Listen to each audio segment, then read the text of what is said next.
Hello guys. आप सभी का स्वागत है हमारे यूट्यूब चैनल विजन सीएमए में। फर्स्ट तो मैं आपको मेरा इंट्रो दे देता हूँ पूरा। मैं सीएमए तुषार सिंह करनावत, दिसंबर 2021 के अंदर क्वालिफाइड, ऑल इंडिया रैंक 36। तो मैं आप लोगों को फाइनेंशियल मैनेजमेंट सब्जेक्ट पढ़ाने वाला हूँ। तो हमारा जो टुडे का टॉपिक रहेगा वो इंट्रोडक्शन एंड एबीसी एनालिसिस रहेगा। मैं आप लोगों को फाइनेंशियल मैनेजमेंट होता क्या है और अपन लोगों को उसकी नीड क्या है, पढ़ने की ऑब्जेक्टिव क्या है, एंड अपना जो एबीसी एनालिसिस है कि मतलब बायोफिकेशन क्या है, अपना 100 मार्क्स का क्या बायोफिकेशन है, अपना जो फाइनेंशियल मैनेजमेंट सब्जेक्ट जो अपन पढ़ने जा रहे हैं आज, उसका कितने कितने मार्क्स का पार्टीशंस रहता है एग्जामिनेशंस के अंदर, कौन कौन सा चैप्टर अपने लिए ज्यादा इंपॉर्टेंट है, कौन कौन सा चैप्टर अपने लिए कम इंपॉर्टेंट है, लाइक एबीसी एनालिसिस। तो वो सब मैं आपको आज बताने वाला हूँ। तो हम स्टार्ट करते हैं। फर्स्ट अपना जो क्वेश्चन है वो है, व्हाट इज फाइनेंशियल मैनेजमेंट।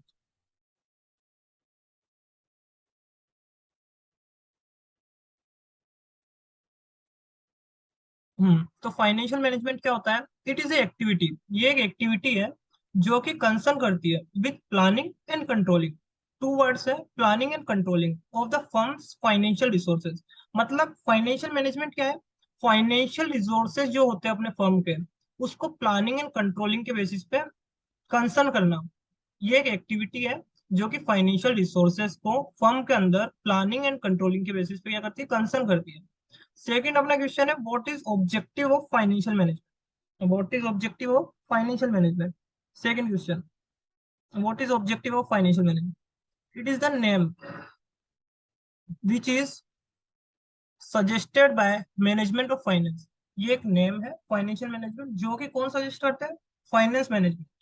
और ये किसकी चीज में डील्स करता है? प्लानिंग में एंड मोबाइलाइजेशन में। Planning and mobilisation of fund required by the firm. मतलब फर्म को जो भी अपने फंड रिक्वायर्ड है उनके बारे में प्लान करना और उनको मोबाइलाइज करना। It is the basically concern with procurement of use of fund. और एक और ये क्या काम करता है अपना फाइनेंशियल मैनेजमेंट, क्या ऑब्जेक्टिव है इसका? प्रोक्योर करता है ये यूज ऑफ फंड को, कि हमारे को इसको कहाँ पे मतलब यूज करना है, प्रॉपर फाइनेंशियल मैनेजमेंट अपने को कैसे करना है। ये सब अपने को कौन बताता है? फाइनेंशियल मैनेजमेंट बताता है। मतलब इसका पढ़ने का ऑब्जेक्टिव क्या है? अपने को पता होना चाहिए कि अपन फाइनेंशियल मैनेजमेंट कहाँ कहाँ कर सकते हैं, कहाँ कहाँ पे अपना यूज होता है। लाइक अपन एक एग्जांपल ये भी ले सकते हैं, अपन जैसे डेली बेसिस पे कोई भी ट्रांजेक्शन अपन करते हैं डे टू डे, तो उसका फाइनेंस का यूज उसके अंदर होता ही होता है। जैसे मान लो आप आज भी किसी दुकान पे कुछ भी लेने गया, अपने किराना स्टोर है उसकी दुकान पे गया मैं फंड लेके, मेरे पास 100 रुपए थे। अब मैंने 100 रुपए में से 50 रुपए का, जैसे एग्जांपल देता हूँ, 100 रुपए थे, 100 में से मैंने क्या करा, 50 रुपए के कुछ स्टोर से परचेज कर लिए। स्टोर से मैंने क्या करा, परचेज कर ली। तो ये मेरा यूज ऑफ फंड हो गया। 50 रुपए का क्या करा मैंने, यूज ऑफ फंड करा। और 50 रुपए मैंने क्या कर लिए, सेव कर लिए 100 में से। तो ये मेरा फाइनेंशियल मैनेजमेंट है। कि मतलब अब एक तो मैं यहाँ पे गया और एक और दूसरी दुकान थी, सेकंड दुकान अपनी एक और थी, वहां पे वही चीज कितने रुपए की मिल रही थी मेरे को, 45 रुपीज की मिल रही थी। और वहां पे मैंने जो सेविंग थी वो 55 हो रही थी। तो जो ये मैंने 5 रुपए सेव करे, ये मेरा फाइनेंशियल मैनेजमेंट है। ये क्या है मेरा फाइनेंशियल मैनेजमेंट। मतलब मेरे को 50 रुपए की चीज 45 में मिल सकती थी, बट मैंने ट्राई किया मार्केट के अंदर और मैंने 45 वाली देख ली। तो 5 रुपए मैंने बचा लिए, वो मेरा क्या है, मैनेजमेंट है। फाइनेंशियल को मैनेज करना, अपने फाइनेंस को मैनेज करना। फाइनेंशियल मैनेजमेंट क्या है? फाइनेंस को मैनेज करना। थर्ड क्वेश्चन, की डिसीजंस ऑफ फाइनेंशियल मैनेजमेंट। की डिसीजंस अपने क्या होता है कि मतलब किन के बेसिस पे अपन फाइनेंशियल मैनेजमेंट को डिसीजन देते हैं। तो अपने तीन बेसिकली जो तीन मेन पॉइंट है वो क्या क्या है? इन्वेस्टमेंट डिसीजन, पहला पॉइंट अपना क्या है, इन्वेस्टमेंट डिसीजन। सेकंड है अपना फाइनेंसिंग डिसीजन एंड थर्ड है अपना डिविडेंड डिसीजन। मतलब तीन पॉइंटों के बेसिस पे अपन क्या करते हैं, फाइनेंशियल मैनेजमेंट को डिसीजंस देते हैं। अब इन्वेस्टमेंट डिसीजन में क्या क्या कवर होता है? कैपिटल बस्टिंग और working capital management. Capital budgeting और working capital management. Investment decision में क्या क्या कवर होता है? कैपिटल बस्टिंग और वर्किंग कैपिटल मैनेजमेंट। अभी ये मैं आपको थ्योरेटिकल बेसिस पे बता रहा हूँ, बाकी अपन इनका प्रैक्टिकल आने वाले लेक्चर्स में देखेंगे। फाइनेंसिंग डिसीजन में क्या क्या कवर होता है? Cost of capital, capital structure decision और लिवरेजेस। क्या क्या कवर होता है फाइनेंसिंग डिसीजन में?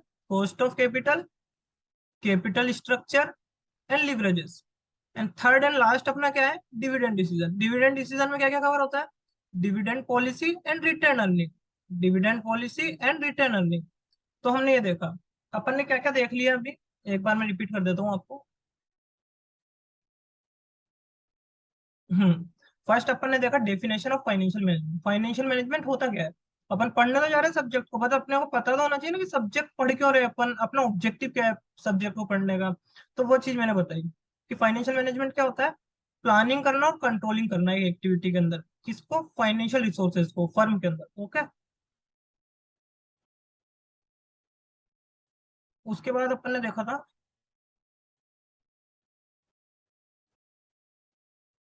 ऑब्जेक्टिव ऑफ फाइनेंशियल मैनेजमेंट के ऑब्जेक्टिव क्या कहते हैं। अपन ने इसमें तीन ऑब्जेक्टिव देखे थे। एक तो इसको सजेस्ट कौन करता है, नाम को, मैनेजमेंट ऑफ फाइनेंस। दूसरा क्या कर रहा था कि डील किस किस चीज में करता है, जो फंड रिक्वायर होता है प्लानिंग एंड मोबाइलाइजेशन में, कि प्लान कैसे करना है अपने को, मोबाइलाइज कैसे करना है। तीसरा अपन ने देखा था कि प्रोक्योरमेंट और यूज ऑफ फंड क्या कहाँ पे होगा, तीसरा अपन ने देखा। उसके बाद अपन ने थर्ड एंड लास्ट पॉइंट क्या देखा, की डिसीजंस। की डिसीजंस में अपन ने तीन चीजें पढ़ी। तीन चीजें क्या क्या देखी, investment decision, financing decision and dividend decision. Investment में दो पार्ट थे, कैपिटल बस्टिंग और वर्किंग कैपिटल। फाइनेंसिंग में तीन पार्ट थे, cost of capital, capital structure और लिवरेजेस। और डिविडेंड डिसीजन में भी तीन दो पार्ट थे अपने, dividend policy and return earning. अब फोर्थ क्वेश्चन पे अपन चलते हैं। फोर्थ क्वेश्चन जो मेरा है वो मैं लेके आया हूँ आपके लिए, फाइनेंशियल मैनेजमेंट के अंदर बायफरकेशन, नंबर्स का बायफरकेशन। कि भाई अपन पढ़ तो रहे हैं, लेकिन अपने को पता तो होना चाहिए ना एक्चुअल में कि मतलब कौन सा वेट चैप्टर कितना वेटेज रखता है एग्जाम में। पढ़ो तो सही, पूरा पढ़ो, मैं नहीं कहता कि आप किसी चीज को छोड़ दो, बट स्मार्टली प्रिपेयर करो। अगर आपको रैंक के लिए प्रिपेयर करना है या फिर आपको पास भी होना है, फर्स्ट अटेम्प्ट निकालना है, तो आपको रैंक के पर्सपेक्टिव से सोचना है, एग्जामिनेशन के पर्सपेक्टिव से सोचना है कि आपको किस वे के अंदर आगे कैरी ऑन करना है। तो अपना फाइनेंशियल जो मैनेजमेंट है, मैं बताता हूँ आपको, ये दो पार्ट में डिवाइड है। एक तो फाइनेंशियल मैनेजमेंट, दूसरा है अपना data analysis. Data analysis, financial management जो है अपना वो 80 मार्क्स कवर करता है, ये प्रैक्टिकल एस्पेक्ट है अपना। और डेटा एनालिसिस अपना 20 मार्क्स कवर करता है। इसको अपन थियोरटिकल या फिर न्यूमेरिकल पार्ट बोल सकते हैं डेटा एनालिसिस। अब अपना जो मेन फोकस रहने वाला है वो फाइनेंशियल मैनेजमेंट पे रहने वाला है, क्योंकि ये अपना फर्स्ट प्रायोरिटी है, क्योंकि इसके अंदर प्रैक्टिकल एस्पेक्ट है, पढ़ने में भी बहुत मजा आने वाला है, और अपने को डिफरेंट डिफरेंट टाइप्स की चीजें देखने को मिलने वाली है। तो फर्स्ट अपना फोकस जो होगा वो फाइनेंशियल मैनेजमेंट पे होगा, उसके बाद अपन डेटा एनालिसिस पे जाएंगे। तो फर्स्ट अपन फाइनेंशियल मैनेजमेंट देखते हैं। फाइनेंशियल मैनेजमेंट को मैंने पांच पार्ट में डिवाइड करा। पार्ट वन, पार्ट वन में अपना क्या क्या आता है, कैश फ्लो आता है, रेशियो एनालिसिस आता है, फंड फ्लो आता है एंड जेड स्कोर आता है। ये अपना 15 मार्क्स का वेटेज रखता है। अगर अपन इंस्टीट्यूट का स्टडी मेट उठा के देखे अभी जो न्यू अभी पब्लिश हुआ है, या फिर अगर अपन ओल्ड भी देखे, तो ये 15 मार्क्स का वेटेज रखते हैं अपने चैप्टर। अब मैं ये नहीं बोल रहा कि इसके अंदर कैश फ्लो आएगा, रेशियो एनालिसिस आएगा, फंड फ्लो आएगा, ये अपनी बात की बात है, लेकिन अपना ये 15 मार्क्स का है पार्ट वन। और ये अपने चार चैप्टर कवर करता है mainly, cash flow, ratio analysis, fund flow and Z score. Second जो अपना पार्ट है वो 10% कवर करता है, मतलब 10 मार्क्स कवर करता है। उसके अंदर अपना एक चैप्टर आ रहा है कॉस्ट ऑफ कैपिटल। इसके बारे में अपन डेप्थ में बाद में देखेंगे, जब अपन चैप्टर्स के लेक्चर अपलोड करेंगे बाद में। चैप्टर पर्टिकुलर चैप्टर का अपना एक एक लेक्चर आने वाला है, तो उसके अंदर आपको देखने को मिलेगा कि इस चैप्टर में है क्या। और पर्टिकुलर चैप्टर का भी अपन मेन की पॉइंट्स देखेंगे कि कौन कौन से अपने ज्यादा इंपॉर्टेंट रखते हैं एग्जामिनेशन के अकॉर्डिंग। तीसरा जो अपना है वो 15% मार्क्स का वेटेज रखता है, ये है अपना कैपिटल बस्टिंग। ये बहुत लेंथी चैप्टर है, तो अपन इसको थोड़ा अच्छे से देखेंगे, और बहुत इंटरेस्टिंग चैप्टर है। इसमें भी बहुत मजा आएगा, आपको प्रैक्टिकल एस्पेक्ट पता लगेगा कि आपको कैपिटल में कैसे क्या बजटिंग होती है, पूरा सब कुछ अपन बाद में देखेंगे। तीसरा अपना 15 मार्क्स का वेटेज रखते हैं working capital management, receivable management and inventory management. ये तीन चैप्टर 15 मार्क्स का वेटेज आपका एग्जामिनेशन में रखते हैं as per institute schedule. Fifth and last अपना जो है उसके अंदर दो पार्ट है, एक तो leverage analysis and dividend decisions and dividend theories पे आप इसको बोल सकते हैं। ये अपना 10% मार्क्स कवर करते हैं एग्जामिनेशन। ओके, उसके बाद अपना 80% तो ये हो गया फाइनेंशियल मैनेजमेंट वाला पार्ट, ये प्रैक्टिकल एस्पेक्ट है। इसमें थ्योरी के क्वेश्चन भी एमसीक्यू में पूछे जा सकते हैं, क्योंकि अभी जो पैटर्न आ रहा है इंस्टीट्यूट का, ऑनलाइन मोड में जो इंस्टीट्यूट ने कन्वर्ट किया है, उसके अंदर ये है कि आप कुछ चीज छोड़ तो नहीं सकते, बट आप प्लानिंग से अगर चलेंगे प्रॉपर वे में तो आप इजीली क्रैक कर देंगे एग्जाम। दूसरा अपना पार्ट था डेटा एनालिसिस 20%, ये अपना न्यूमेरिकल बोल सकते हैं आप, या फिर थ्योरी बोल सकते हैं इसको। बट इसको थ्योरी बोल तो सकते हैं, बट ये बहुत इंटरेस्टिंग है। इसके अंदर जो चैप्टर्स है 4, वो बहुत इंटरेस्टिंग है, मतलब प्रैक्टिकल लाइफ में उनका बहुत यूज है, तो उसमें पढ़ने में बहुत मजा आने वाला है अपने को। अब अपन एबीसी एनालिसिस देख लेते हैं एक बार। ABC analysis,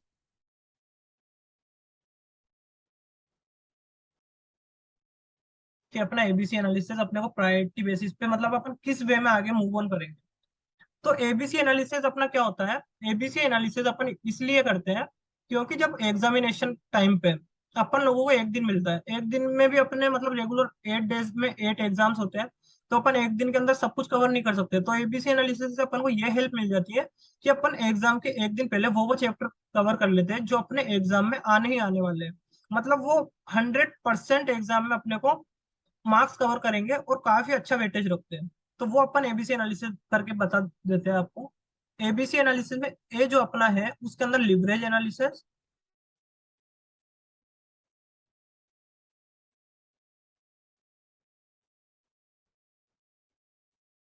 cost of capital, capital budgeting, ratio analysis and working capital. ये जो आपके 5 चैप्टर्स हैं, ये एग्जाम में मतलब आप ये देख लो 100% आते ही आते हैं। मतलब मैं ये आपको ऐसे तो नहीं बोल रहा कि आपको यही चैप्टर करके जाने हैं या फिर यही आएंगे ही आएंगे।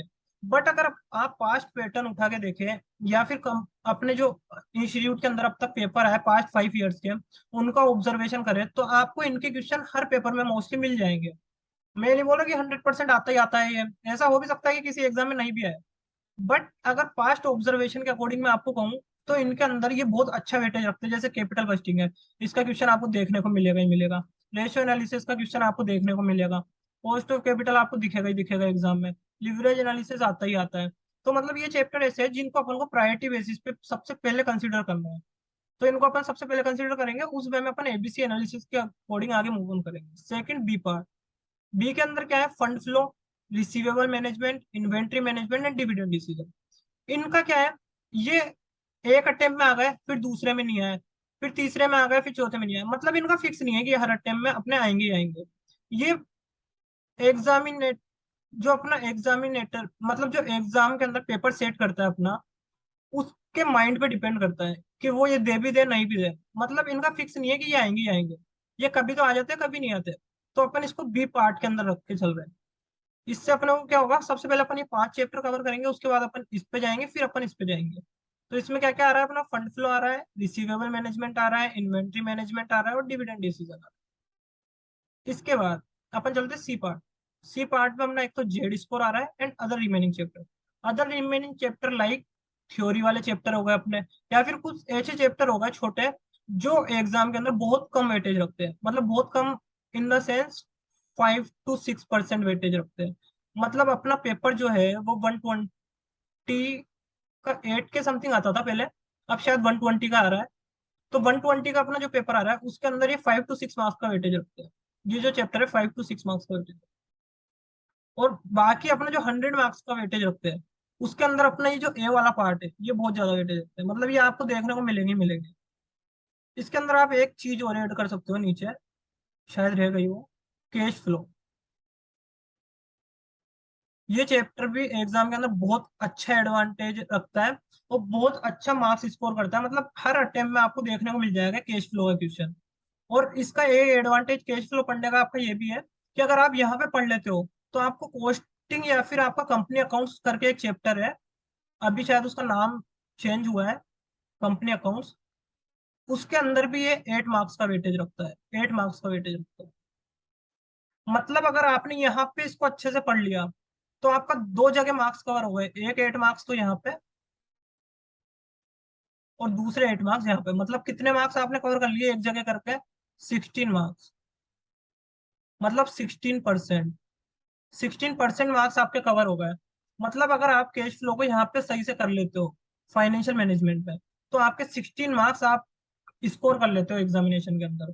तो आपको बहुत अच्छा एडवांटेज मिलेगा। आपको मैं हर मतलब लिंकिंग करके पढ़ाऊंगा कि अगर आप एक चैप्टर को यहाँ पे कर लेते हो तो किसी दूसरे सब्जेक्ट से उसका अगर कोई रिलेशन है तो वो भी मैं आप लोगों को बताऊंगा, जिससे क्या है आपका टाइम भी बचेगा और आपकी चीजें भी इजी होगी और आप मार्क्स भी ज्यादा से ज्यादा स्कोर कर पाओगे। तो आज का सेशन अपन यहीं पे खत्म करते हैं। दूसरे सेशन के अंदर अपन किसी चैप्टर से स्टार्ट करेंगे, लाइक अपना लिवरेज एनालिसिस। तो जो अगला अपना सेशन होगा वो लिवरेज एनालिसिस पे होने वाला है। लिवरेज एनालिसिस अपन डेप्थ में देखेंगे कि लिवरेज एनालिसिस में होता क्या है, क्या क्या चीजें होती है, लिवरेज एनालिसिस ये क्या होता है एक्चुअली तो, और क्या क्या अपने को उसके अंदर प्रैक्टिकल क्वेश्चंस देखने को मिलेंगे एग्जामिनेशंस के अंदर, एंड कितने मार्क्स का अब तक ये वेटेज रखा है, पास्ट ईयर्स के पेपर भी अपन लोग देखेंगे, एमसीक्यू इसमें से कितने मार्क्स के आते हैं, ये सारी चीजें अपन लोग देखेंगे। तो okay, thank you. And like and subscribe कर देना चैनल को अगर आपको वीडियो अच्छा लगे, जिस और बेल आइकन को प्रेस कर देना, जिससे आप लोगों को नोटिफिकेशंस प्रॉपर मिलती रहे और जितने भी अपने वीडियोस अपलोड हो प्रॉपर आप लोगों तक पहुंचे, और जिससे आप लोगों को काफी हेल्प मिलेगी। Okay, bye.